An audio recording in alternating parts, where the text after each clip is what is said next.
Subject కి ఒక teacher ఉంటారు, అన్ని సబ్జెక్టులు నన్ను చదవమంటారు. ఇంత చిన్న బుర్రలో అన్ని ఎలా నింపాలి?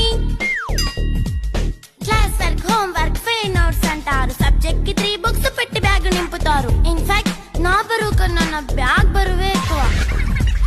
క్వశ్చన్లు, ఆన్సర్లు, సర్ప్రైజ్ టెస్టులు తమ్ము దాటుకొని మళ్ళీ స్కూల్ వాన్ ఎక్కేసి అమ్మయ్య ఇక ఇంటికి వచ్చేసామనుకుంటే మార్క్స్ తక్కువ వస్తే చెయ్యాలి అసైన్మెంట్. రిపోర్ట్ కార్డ్ చూపిస్తే ఇంట్లో ఉన్న పనిష్మెంట్. హోమ్ వర్క్ చేయమంటూ మమ్మీ చంపుతుంటుంది. ట్యూషన్ టైం అయిందని డాడీ తరుముతుంటాడు. డాన్స్ క్లాస్ కి వెళ్ళమని తాతయ్య తిడతాడు. స్నాక్స్ తిని వెళ్ళమని నాన్నమ్మ ఆపుతుంది. ఇక అన్నీ అయిపోయాక కాసేపు టీవీ చూద్దామంటే మమ్మీ ఎంట్రీ ఇచ్చింది. బెడ్ యొక్క మంది చిన్న నాప్ తీసేలోపు తెల్లారిపోయింది.